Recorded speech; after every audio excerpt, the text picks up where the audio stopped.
Alright everyone, I decided to do a guide on my BB-8. I want to show you guys exactly how I did it on the inside. I'm going to try to make a couple diagrams as well. That'll be on my website, edsjunk.net, and there'll also be a link in the description of the video.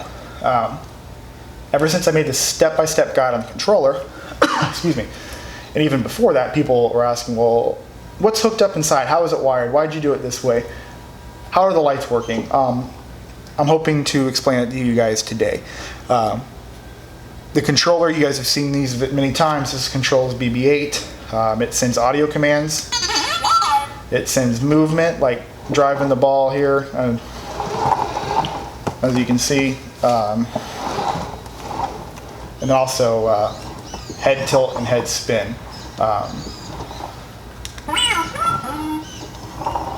So I want to show you guys how I did it and explain a few things. First off, on the controller you have your audio buttons here. My R2 controller I added more buttons, but it does random noise or audio.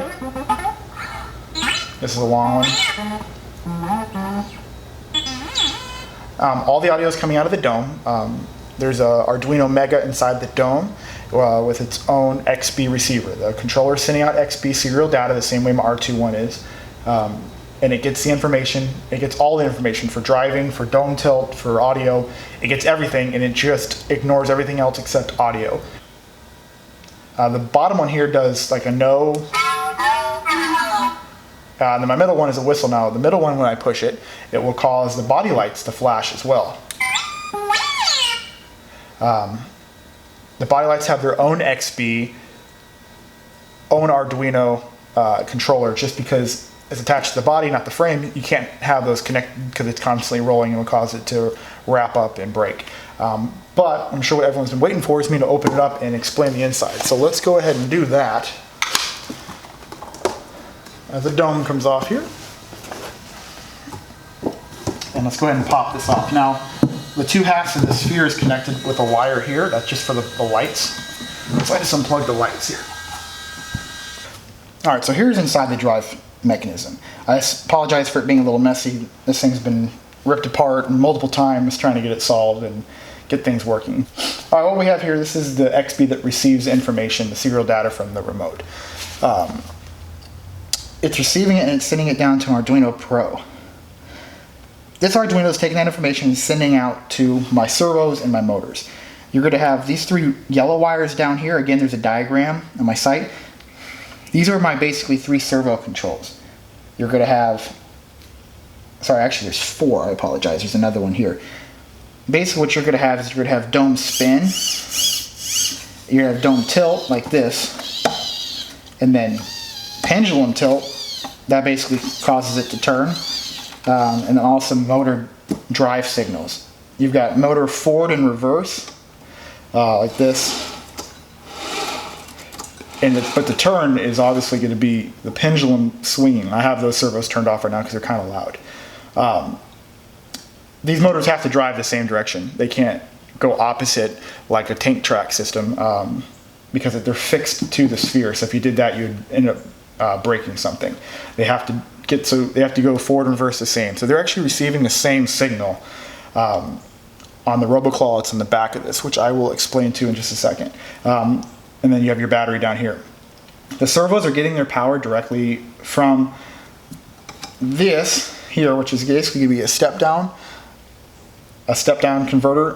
It's hard to see because it's buried under things, but basically what that is, it's taking the 11 volts from the battery and dropping it down to about 6 or 7 for the servos to get power. They can't take all 11. So the servos simply come down to this adapter here. And they get power from this, the converter, and then they get signal directly from the Arduino, which is going to basically be pins down here, if I can, 9, 10, and 11, and also pins 5. And then pin 6 actually does the counterweight spin, but I don't have that hooked up right now. So the Arduino can basically control servos directly from its board. It can send that information no matter how big the servo is, as long as it's getting power elsewhere. The Arduino doesn't have enough amps to send power out to these servos, but it can send a signal wire. So there's nothing between my Arduino and my servos. It's direct connect here. And then to this system here, which I know people have said, hey, what's under the red tape? Nothing. It's just headers. It was just basically holding and covering my headers up and causing, keeping them from shorting out by touching something. Now the other side here, let's spin this around. One second.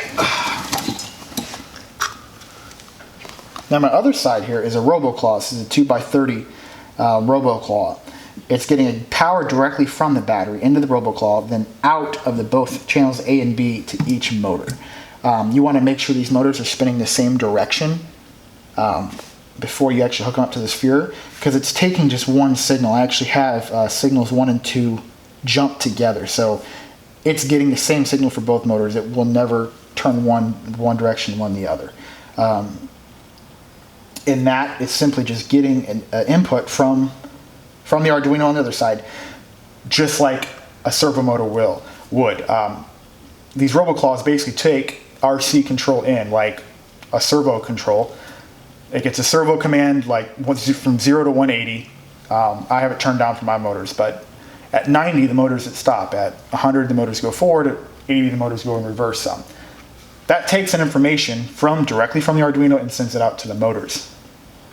To basically control direction or speed, forward or reverse, not direction. Direction comes from tilting the weight. I'm going to do this here. I have the servos turned off like this. So let's say the weight turns like this. Now when you go forward, it will turn to the right. Hopefully that makes sense. And then all the counterweight down here as well. For my sphere lights, let's turn this around here. An Arduino Mini Pro down here, along with a battery, and then there's an XB hiding up here. Again, note that's a completely separate system that controls my my sphere lights, because it cannot be connected, or it would just get tangled up and ripped apart. These are Adafruit NeoPixels. It's the Flora edition, just because that's what was in stock, but it actually worked out pretty well. If you can see these down here, it's kind of hard to make them out. Basically it gets lines in, it gets a power and a ground, and then also a data line. Again, this is going to be on my site, the description of how to wire it up, but it's pretty self-explanatory, and also Adafruit has a lot of examples on that. One thing I will say, if you do wire these up, they need to be done in the correct order, which again I will show on my site to explain the order that they need to go in so the code makes sense and the code works. Alright, so I'm going to try to shoot this video inside the dome. Basically I have an Arduino Mega attached with the Adafruit Wave Shield on top. The reason it's on a Mega is because the Mega has multiple serial inputs and outputs. When I was using a normal Arduino that only has one serial input output, it was actually conflicting with the Wave Shield and causing interference and distortion in the audio. So when I switched to this, it made it a lot nicer. Again, I apologize for the mess of the wiring here, but I'm just trying to show you guys.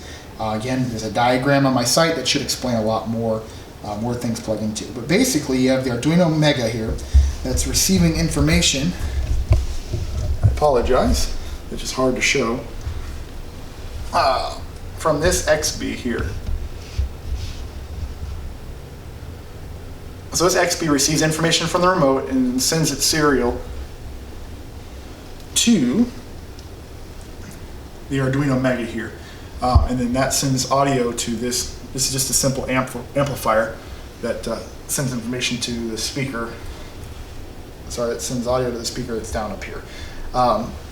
This Mega is also controlling the dome lights on the outside of the dome. For example, the the PSI, the holo projector, and the lens here. Again, the best way to explain this is just looking at the diagram.